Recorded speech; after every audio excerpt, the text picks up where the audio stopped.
Et on attend d'ailleurs un joueur, on attend Paredes parce qu'on en a entendu parler déjà depuis plus de 4-5 jours là. On attend encore son officialisation. 8 mois on entend parler par exemple. Oui, mais là concrètement là, on sent que ça brûle, mais que ça brûle tellement que sa famille est à Paris et que lui aussi est à Paris. Mais c'est comme on voit toujours ça quand un transfert est proche des signés, les derniers détails, les dernières clauses qui sont tentées d'être renégociées par Antero Henrique, directeur sportif du PSG, chose que n'a pas très bien apprécié le joueur ainsi que ses agents. On verra ce que ça donne. On est le 28. On est le 28. Il reste 3 jours de mercato. Ouais.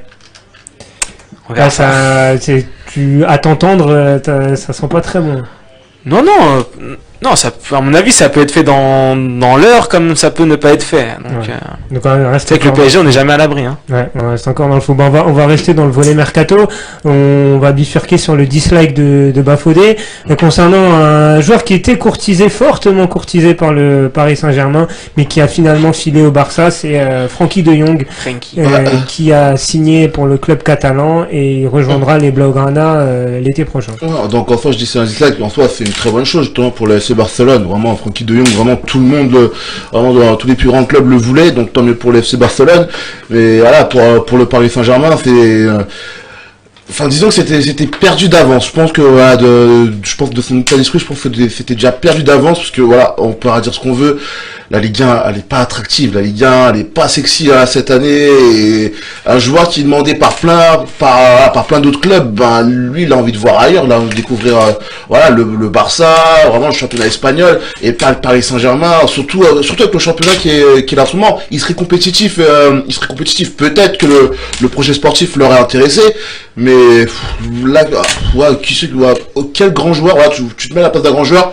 Est-ce que tu as vraiment envie de venir à Paris en ce moment? Ou est-ce que quand tu vois même le championnat, le fait qu'ils mettent des branlées à tout le monde, ça donne pas envie, ça donne vraiment pas envie. Donc moi je comprends, mais c'est chiant parce que je suis un supporter parisien quand même. Mais est-ce que c'est pas alors oui, le but de ma question c'est pas de comparer le Barça au PSG, mais vu tout l'investissement qu'ils ont mis le Paris Saint-Germain, est-ce que c'est pas un camouflet pour le club le fait est que Frenkie de Jong ne signe pas au PSG au final? Pour moi c'est un camouflet pour la direction sportive. Bien sûr. Les dirigeants qui ont été impliqués là-dessus, il y a eu Antero Henrique et Maxwell. Les deux on a vu sur des photos qui ont été prises dans des restaurants ou hôtels à Amsterdam. Non, désolé, sur Amsterdam, non, c'est tu dirais qu'ils vont faire des trucs. Bref, en tout cas, voilà, c'est un camouflet pour les deux. Et suite à justement à la signature de Jong au Barça, t'as eu de nouvelles rumeurs qui étaient sorties il y a 2-3 mois concernant Antero Henrique, comme quoi il négocierait son départ du PSG avant cet été. Donc voilà, c'est pas un camouflet pour le club, mais pour Antero. Le club non, parce que il dit oui à Barcelone.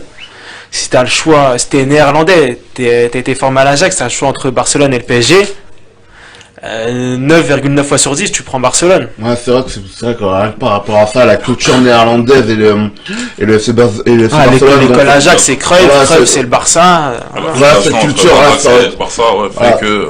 Peu importe, je pense que ce qu'ils auraient proposé à De Jong, peut-être au niveau même financier, même si c'est vrai qu'il va être plutôt bien payé au Barça, franchement, ça aurait été très difficile de voir De Jong arriver à Paris, hein, malheureusement, même si on l'espérait quand même, parce que c'est quand même un grand joueur. Je pense qu'on l'a vu jouer, surtout contre l'équipe de France aussi, donc et en Ligue des Champions. Et en Ligue des Champions également, mais voilà, je pense que le grand public vraiment l'a appris à connaître pendant ce week-end, il y a eu un choc Ajax Feyenoord a gagné 6-2.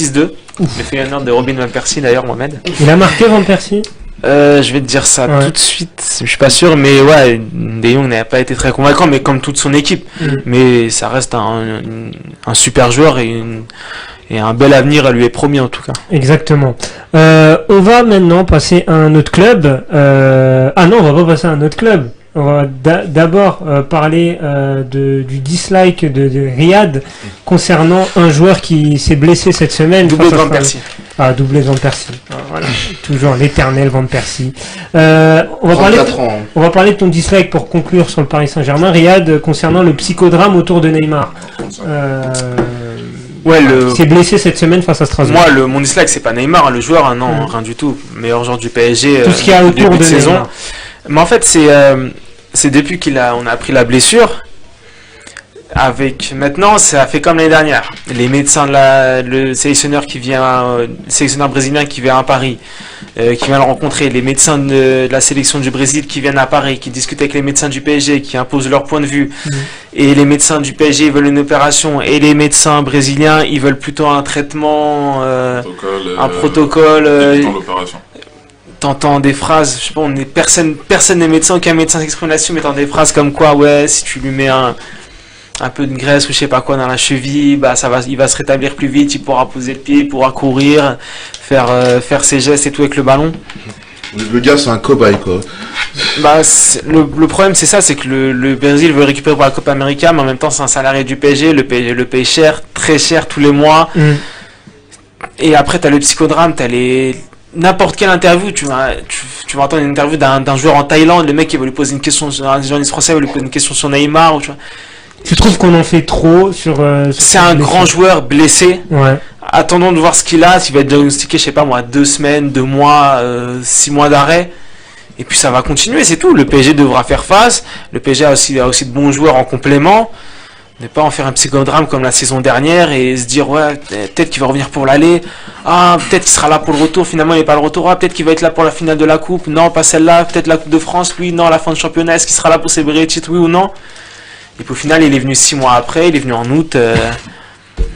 Arrêtez d'en faire tout un fromage et voilà, il reviendra quand il sera prêt. Je pense pas que lui il a envie de se poser chez lui et se dire ah bon, j'ai pas trop envie de jouer, vite qu'on me diagnostique 6 mois d'arrêt. Et surtout que le PSG peut s'en sortir dans un match aller-retour contre United sans Neymar, même si c'est ton meilleur joueur. Sans Neymar, tu peux, sans Verratti et Neymar là, c'est pas sans même Neymar. Si Verratti devrait revenir cette semaine, devrait revenir cette semaine, un peu juste pour le match à Lyon. Mais il devrait être présent à Old Trafford. Non, mais après, excusez-moi les gars, après, bien sûr, je suis d'accord avec tout ce que vous dites, mais le problème, c'est que, contrairement aux autres joueurs, Neymar, il est venu, comme vous dites, pour une certaine somme. Pour ces matchs-là, on peut dire que l'histoire se répète, parce que je crois que presque à la même période. S'il se blesse, il a pas pris un marqué, il a pas frappé. Mais après, je peux comprendre quand même, justement, vu pour le prix pour lequel il est venu, certains ont des exigences, et quand Neymar se blesse à quelques semaines d'un match, ben, il commence à imaginer des trucs bizarres. C'est normal, c'est normal. Je parle du PSG, non, je parle pas du PSG. Ouais, c'est vraiment la faute à pas de chance, je parle pas du PSG. Je parle plutôt des Brésiliens qui viennent et qui veulent un peu imposer leur... Genre, il est blessé, bon, nous on va le prendre, vous, les mecs du PSG ou quoi, mettez-vous sur le côté, nous on va le prendre, on va s'en occuper. On va faire tout un protocole pour qu'il puisse être présent pour la Copa América. Après, c'est un conflit d'intérêt, là on rentre dans le conflit d'intérêt. Même si il y a eu je crois un point presse aujourd'hui où Tite, le sélectionneur brésilien, a dit que il suivrait les recommandations du PSG. Entre ce qu'il dit devant la presse et derrière.